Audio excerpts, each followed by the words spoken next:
Hi there, Dr. Gila here with a special invitation. I have a brand new live online webinar for you February 4th, all about emotion regulation for single parents or anyone who feels like one. I'll cover the main reason why parents get stuck in that cycle of snapping at their kids and then going down the shame spiral, and 3 ingredients for finally breaking the cycle so you can feel more confident and capable of handling even the tough moments. It's totally free to attend, and there's a replay afterwards. Go to parentingwithconnection.com/webinar to sign up. And now on to this episode. When you've been through a really high conflict custody battle and you find yourself solo parenting 2 kids, including one with big feelings, it makes sense that things feel hard, even if you're a trained therapist who works with parents and kids. That's the case with today's guest, Sara, who was gracious enough to agree to come on and share her story. But this is not just a story of struggle that a lot of you, I think, are going to really relate to. It is also a story of success and a story of progress. Sara started in a place where she was really having a hard time managing her own emotions, her own behavior, her own response to her kids, and where her kids were really struggling and having a lot of really challenging behaviors. I'm happy to report that a lot has changed for Sara and for her kids. It is not perfect, it never is, but there's been so much beautiful progress. And today she is sharing not only about the progress, but some of the key things that she thinks were instrumental in helping her get through that really tough period. If you can relate to any part of her story, I want to invite you to my webinar on February 4th. There will be a replay, and I'm also opening enrollment to my small group program called the Regulation Reset. Both the webinar and the program are really focused on this very topic. How do you handle your own behavior, your own emotions, your own struggles as a single parent so that you can also show up for and help your kids as they're handling the really big stuff in life too. I'll put the links in the show notes, and now I hope you enjoy the episode. Welcome to Single Parenting with Connection, Not Perfection, the podcast that honors your messy reality. It's the support you crave without the usual emotional landmines. I'm your host, Dr. Gila, and I promise I will never tell you to just tag your partner in. Before we start, quick reminder. While I am a licensed psychologist and a certified coach, this podcast is not coaching and it's not therapy, and it's not a replacement for medical or psychological advice. It is for educational and informational purposes only. All right, let's dive in. Welcome, Sara. Thank you so much for being here. Thank you for having me. I appreciate it. Yeah. So can you share with the listeners a little bit about your background and what led you to reach out for coaching originally? And we just looked back, it was a couple years ago now, it was 2023. So Yeah. Well, a little bit about me. I am actually a therapist myself, and I work with kids and parents and do a lot of these same things that I learn here with you with parents. And I also have 2 kids who are now 12 and 7, both boys. What initially prompted me to contact you was that in 2023, I had gone through a pretty horrific divorce and a custody battle, and I had gotten sole custody of both of my children in January of that year. And we had just been living in sort of emotional chaos and all of the things that were coming up for my kids and for myself. It was really unmanageable to the point that I just was like, I don't know what else to do. And I think I saw an ad or something. I'm not really sure how I found you, but something clicked. And I was really, really grateful that I did.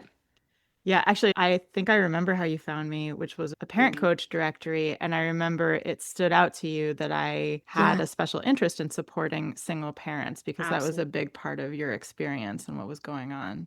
Yes. And I had also met with my children have therapists, and I had met with my children's therapists, and that had not felt really helpful. And Hmm. I really felt like I wanted someone for myself and someone who understood the challenges of single parenting. Yeah. Because it felt often like there were a lot of recommendations made and a lot of kind of suggestions that would work if there were another person in the home. And some of Yeah. them were just like not feasible, to spend, hours and hours with one child, or, I needed to do more. I felt a lot of kind of judgment at Hmm. times around the fact that I was exhausted emotionally and physically. I also work and run a business. And so that was just, it was kind of like, why can't you do more? That's what I felt Yeah. other people, the other professionals. Yeah, and I know you've mentioned that even since then that the kids therapists that sometimes there's like feelings of shame that come up that I'm sure the therapists don't intend Sure. to Yeah. do, but yeah. Yeah. Yeah. And you were going through this transition, all of you were going through this transition, right? So this Yes. was shortly after the Yeah. separation, and things were pretty kind of flared up. And also the adjustment period, I know, was a big piece of what was going on. Yes. From them going back and forth to their fathers to Yeah. no real visits with him at all, just supervised contact. And so that was a huge shift for everybody, including myself, because now I had the kids 100% of the time, nights, weekends. Yeah. Whereas I used to have prior to that time, like a break, when they would Hmm. go to the other parent's house. Yeah. That was no more. Yeah. That ended. Right. Right. And so you were, and this is something we talk about a lot, right? You were going through a big transition that put a Mhm. lot of strain on your nervous system and on your schedule and on everything. And then your kids were also going through this really tough situation, and that Yeah, was showing up in their behavior. I know absolutely. things were getting a little more flared up. Yeah. And I think partly because you're a therapist, you have a lot of background related to this. I remember when you came in, I was looking back at my notes from our first conversation, Mm. and you had a lot of self-awareness around this. And you said, I think a lot of this, a lot of what I need to work on is my own emotion regulation and my own ability to. You mentioned feeling like you were walking on eggshells. Your youngest was having a lot of really big behaviors in particular, Yeah. um, and that you knew that part of it had to do with handling your own internal response and feelings. Mhm. Yeah. Yeah. Yeah. Can you remember, like, do you want to describe what that felt like? I'm sure a lot of people listening can relate to that. What was going on for you there and what felt important to you Mhm. about that?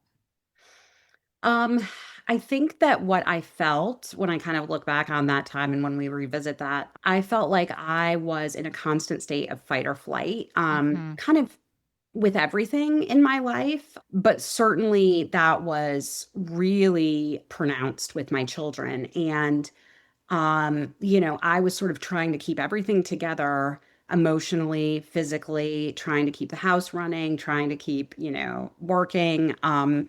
Yeah. And then my younger son would have these emotional meltdowns, and I would just be, I couldn't handle it. I mean, I would Yeah. um become super dysregulated myself. I would want to like run away. I would want to hide. I would want to scream. Hmm. Um, I felt like I could not be there for him because I was in such a state of dysregulation, basically. I could not Yeah. get my nervous system to calm down, and to regulate. And so I knew that it was, there was nothing I could do. It felt like Yeah. that was It, helping. yeah. So there's Yeah, almost like a helpless feeling, like you absolutely. know what needs to happen, but you're not sure Yeah. how to make it happen. Yep. Yeah. Yeah. And then I also remember you talking about, which is so relatable, I'm sure everyone can relate to this, is that you also felt a lot of guilt and shame about that. Absolutely. Yeah. Yeah. I think as a parent, intuitively knew that this was not helpful. Hmm. I was not, I hate to say doing the right thing, but, every time I would raise my voice or say something that I regretted, I would think like I'm really like I'm harming him, and also as a therapist, I knew this is not the right thing to do. You're not, and so there was a lot of kind of guilt and self-talk around how could you do this? How can you act this way? And yet I felt like I couldn't do anything else. I was sort of in this paralyzed place. So Yeah. yeah, I felt terrible about myself as a parent and as a person, I think during that time. Yeah. And I myself am also a therapist, and I've had several other therapist guest experts on, and everyone says, right, there's this sense that like I should be able to do this, but it's still Absolutely. hard. Absolutely. And before we hit record, we were talking about how there is also a lot of stigma around reaching out for help and reaching out for support. Can you speak a little to that piece of Yeah. it? Absolutely. And what's interesting is that before I kind of got divorced and was a single parent, I kind of feel like as a therapist and maybe as a person, I judged other people kind of like Mm-mm. who would have, strong, significant parenting issues or, their kids, they weren't able to kind of connect with their kids. And I would think, well, why can't you just, kind of get it together? Mm-hmm. Little did I know, right? Little did I know. And I think now, as a single parent, I can look back on times where I thought I could understand single parents before I was a single parent. Yeah. I had no idea, right? And that's Yeah. the thing. You really can't know what it's like until you're in this situation. But Yeah. for a long time in my career, I felt like I had to portray myself as a therapist as, having this perfect life and, married with two kids and everything is perfect. Trust me, it's great. And for a long time, I didn't even want to tell colleagues that I had gotten divorced. I was Mm. so ashamed and felt like it really kind of looked like there was something wrong with me that I had gotten divorced. Like, kind of, oh, wow, she's supposed to be helping us with our Yeah. stuff. And look at her, she's a mess. And then, of course, I went through this really high conflict custody situation, which felt just so shameful. Yeah. Never wanted anybody to know about that. And then, but here I am. I've got, sole custody of my kids. So it's pretty obvious that, something has happened. So just in the last couple years, I've begun to make the connection that the more honest and vulnerable I am, the less shame I feel about who I Mm. am, and that a lot of people can relate to that. As a Yeah. therapist, I think other people can relate to the fact that, like, my life has not been quote unquote perfect, right? It doesn't look Hmm. perfect. Yeah. And you're talking about like the custody battle in the past, but of course, as we all Mm. know, it doesn't just sort of end cleanly and No, now everything's fine. no, This is something that's an ongoing stressor, as we say, right? absolutely. Yeah, Yeah. And absolutely. so that's so interesting. So the more open and vulnerable you are, the less shame you feel about it. Yeah, yeah. Mm. Love that.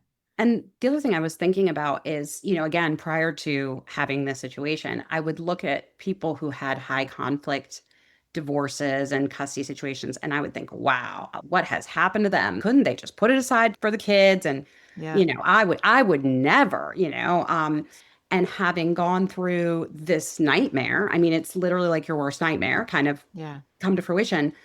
The other people that I've met a lot of other women who, either were professionals, therapists like myself, or just other friends of mine who have gone through this. And it's almost like this solidarity of we are the only people that Yeah. kind of can know what this pain looks like because it's a different sort of thing all in itself. It's Hmm. like living a nightmare for a while with all of Yeah. the legal stuff that happens. I mean, you feel like you're on court TV. Yeah. And that you're in like a movie. This isn't really my life. And so I think everybody, at least the people that I know who have had that experience, have said that it's like living a nightmare. Yeah. And so what I'm hearing is that being in settings, in communities where you're not alone in that experience Mhm. has a Yeah, really profoundly supportive effect. Yeah. absolutely. Yeah. Yeah, Yeah. absolutely. So you wanted to work on a few things, right? I mean, I don't want to Mhm. minimize, like, we also have done a lot of work around the kiddos, what's going on for them Yeah, and yeah, supporting them and handling some of those challenging behaviors. yeah. But a big piece of it has been working on that first step, which is your own internal response and your own regulation. What has been helpful or has shifted for you?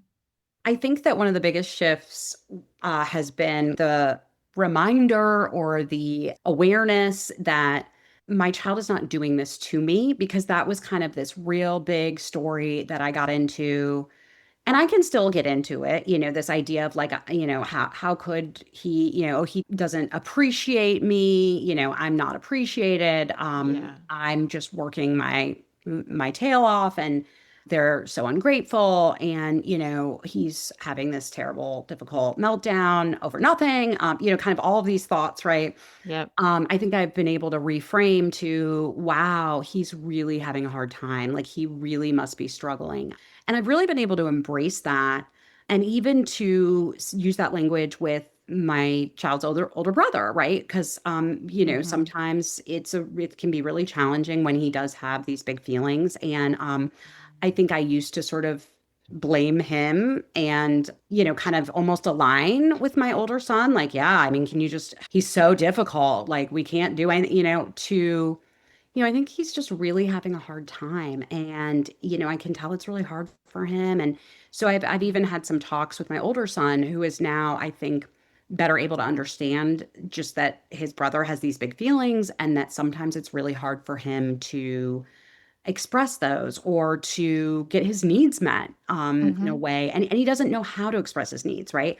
A lot of the time, he just needs to have some physical affection. He needs snuggles, he needs hugs, he needs something from me. But it looks like complaining, right? Or recently he's been doing this, I don't feel good in the morning. Like I don't Mm. think I can go to school. And at first I was like really frustrated because we have to go. We have to get going. Come on. We have a time.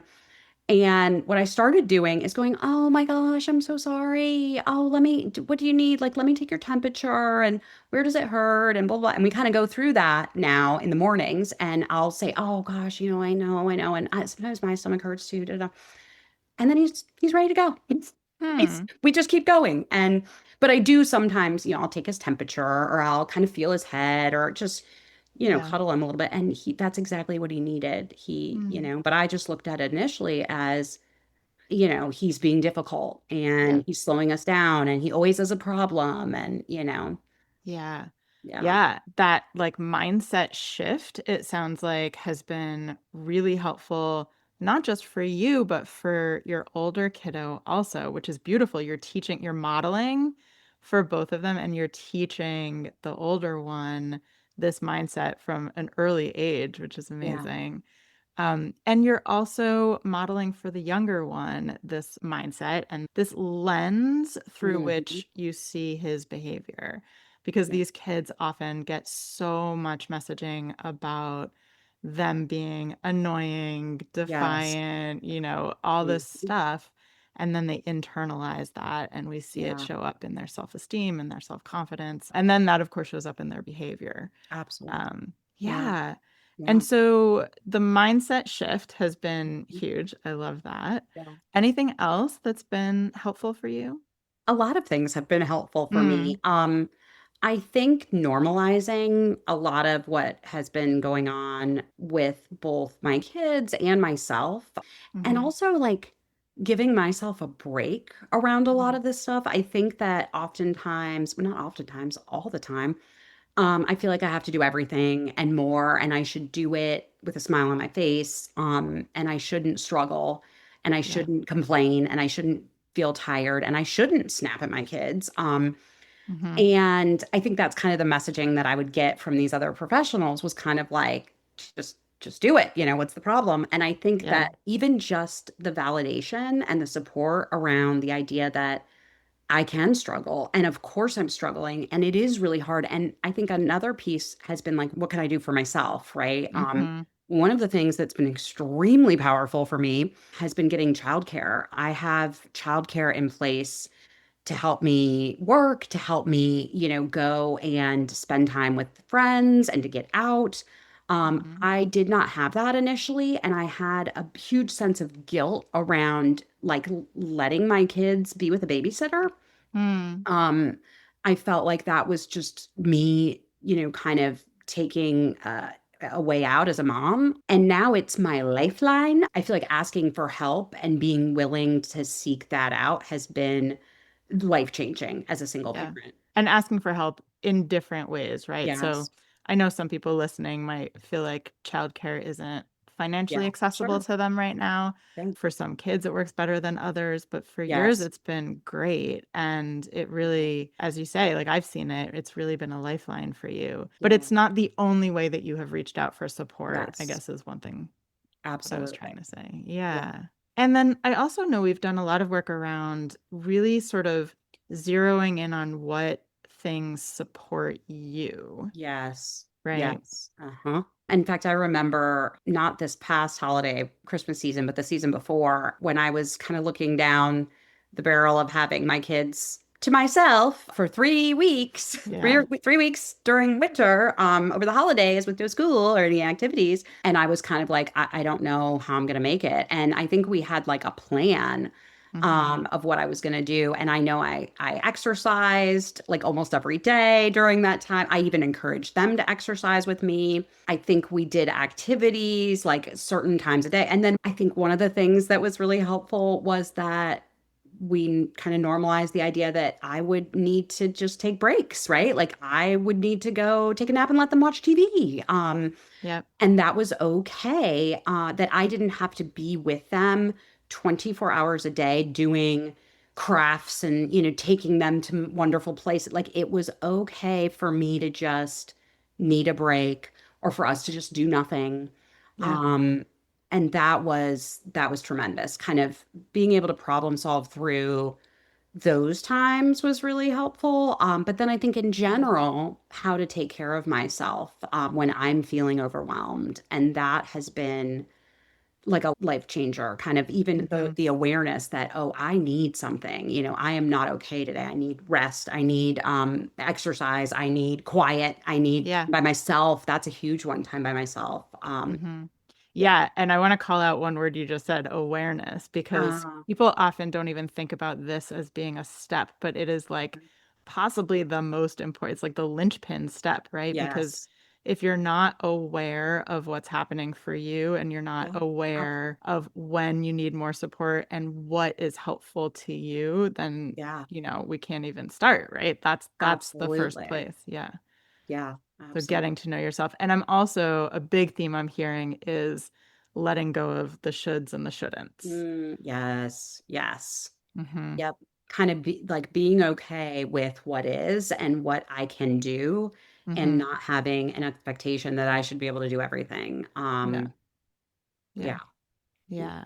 Well, thank you so much for all of that. I know that so much of what you just said is so relatable, and I have a feeling people listening are probably nodding their heads pretty vigorously for a Uh-huh. lot of it. So thank Yeah. you. Is there anything else that you want to share with the audience? I think just kind of one of my takeaways or my experience has been with you in particular. I think one of the reasons that I've connected so well has been kind of this very down to earth vibe, kind of Mm. again normalizing, but I feel so supported Mhm. in our sessions. I never feel judged. I feel understood. I feel heard. And I think kind of that idea of I'm a person here and, I need my own source of support and Mhm. I can get that has been probably one of the biggest gifts of Mhm. working with you. So I really appreciate that. And you deserve Oh, it. thanks for the reminder. I need that. Yeah. Uh-huh. Yeah. Well, thank you. You're making me tear up. Oh, Thank you so much. I adore working with you, so it's a pleasure. likewise. And I really appreciate you sharing. Yes, thank you for having me. I really appreciate it. That's it for this episode. I am so glad you found your way here. And remember, even if you're on your own, you don't have to do it alone. You've got this.